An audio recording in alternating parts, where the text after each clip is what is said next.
ದೇವನಹಳ್ಳಿ ತಾಲೂಕಿನ ಭೂ ಸ್ವಾಧೀನ ಪ್ರಕ್ರಿಯೆಯಲ್ಲಿ ಅನೇಕ ವಿರೋಧಾಭಾಸಗಳು ಕೇಳಿಬಂದ ನಂತರದಲ್ಲಿ ಸರ್ಕಾರ ಒಂದು ತೀರ್ಮಾನವನ್ನು ತೆಗೆದುಕೊಳ್ಳಬೇಕಾಗಿದೆ.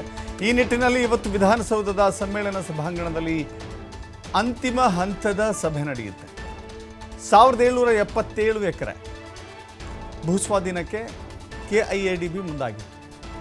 ಭೂಸ್ವಾಧೀನಕ್ಕೆ ರೈತರಿಂದ ತೀವ್ರ ವಿರೋಧದ ಹಿನ್ನೆಲೆ ರೈತರು ಮತ್ತು ರೈತ ಮುಖಂಡರ ಜೊತೆ ಸಿಎಂ ಸಭೆ ನಡೆಸ್ತಾ ಇದ್ದಾರೆ. ನಟ ಪ್ರಕಾಶ್ ರೈ, ಬಡಗಲಪುರ ನಾಗೇಂದ್ರ, ಚುಕ್ಕಿ ನಂಜುಂಡಸ್ವಾಮಿ, ವರಲಕ್ಷ್ಮಿ ಸೇರಿದಂತೆ ಹಲವು ರೈತ ಮುಖಂಡರು ಭಾಗಿಯಾಗಿದ್ದಾರೆ. ಇದಕ್ಕೆ ಬಹಳ ತೀವ್ರ ವಿರೋಧ ಇತ್ತು. ಚಾಮರಸ ಪಾಟೀಲ್ ಕೂಡ ಇದ್ದಾರೆ, ರೈತ ಸಂಘದ ರಾಜ್ಯಾಧ್ಯಕ್ಷರು.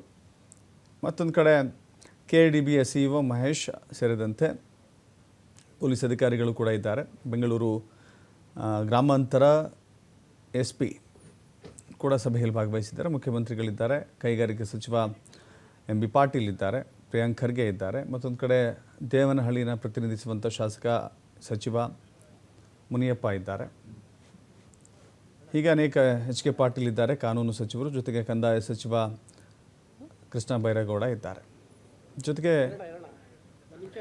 ರೈತ ಮುಖಂಡರಿದ್ದಾರೆ, ಹೋರಾಟಗಾರರಿದ್ದಾರೆ, SR ಹಿರೇಮಠ್ ಇದ್ದಾರೆ. ಹೀಗೆ ಅನೇಕರು ನೋಡ್ತಾ ಇದ್ದೀವಿ. ಒಂದು ಸಮಯೋಚಿತ ರೈತರ ಅನುಕೂಲವಾಗುವಂತೆ ಒಂದು ನಿರ್ಧಾರವನ್ನು ತೆಗೆದುಕೊಳ್ಳಬೇಕಾದಂಥ ರೀತಿಯಲ್ಲಿದೆ. ಸರ್ಕಾರ ಯಾವ ತೀರ್ಮಾನವನ್ನು ತೆಗೆದುಕೊಳ್ಳುತ್ತೆ ಅನ್ನೋದು ಕುತೂಹಲ ಕೆರಳಿಸ್ತಾ ಇದೆ. ಯಾಕಂತ ಹೇಳಿದ್ರೆ ರೈತರಿಂದ, ಪ್ರಗತಿಪರ ಮುಖಂಡರಿಂದಲೂ ಕೂಡ ಈ ವಿಚಾರಕ್ಕೆ ಸಂಬಂಧಪಟ್ಟಂತೆ ವಿರೋಧಗಳಿತ್ತು. ರೈತರ ಹಿತವನ್ನು ಕಾಪಾಡಬೇಕು ಅಂತ ಹೇಳಿ ಒತ್ತಡ ಇತ್ತು. ಈ ಕಾರಣಕ್ಕಾಗಿ ಇದು ಇವತ್ತು ಹಸಿರು ವಲಯ ಅಂತ ಘೋಷಣೆ ಮಾಡ್ತಾರ, ರೈತರ ಪರವಾಗಿ ಸರ್ಕಾರ ನಿಲ್ಲುತ್ತಾ ನೋಡಬೇಕಾಗಿದೆ.